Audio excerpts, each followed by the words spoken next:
Welcome to our explainer. Today, we're breaking down the 5 pillars of Islam. You know, the core principles that, according to our source material, really provide a foundational guide for the life of a Muslim.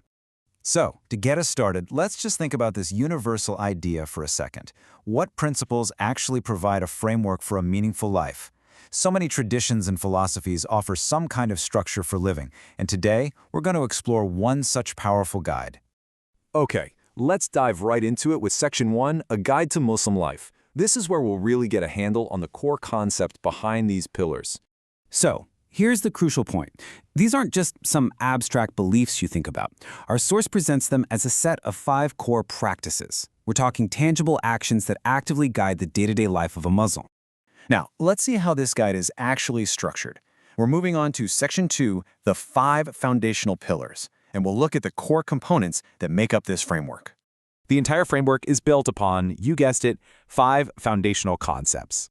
And here they are, the 5 pillars as laid out in our source. First up is faith, which is the declaration of belief that really guides a Muslim's entire life. Second, we have prayer, which is performed 5 times a day, giving you this constant, rhythmic connection to God.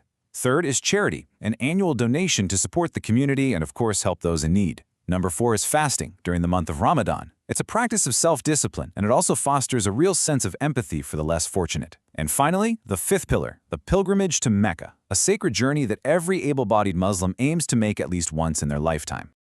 That's a pretty powerful framework, right? But you might be wondering, where does this guidance actually come from?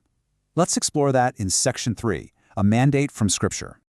Well, the source material is very clear on this. It points directly to a sacred text, the Quran, as providing a direct mandate for these actions. So this isn't just about tradition, it's deeply rooted in Scripture. And look at this. This slide highlights a specific instruction right from the Quran: establish prayer and give charity.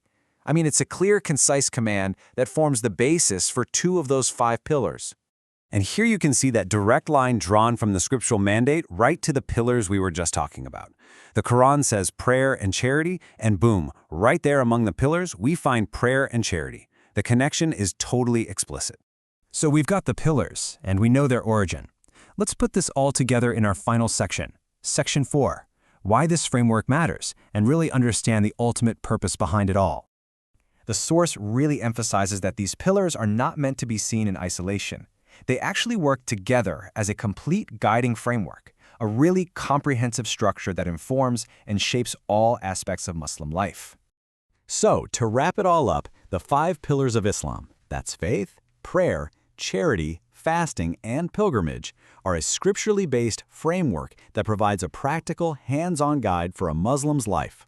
And this leaves us with a final, broader thought to chew on. How do foundational pillars, really in any system of belief, go on to shape not just an individual's life, but the identity and actions of an entire community? Something to think about.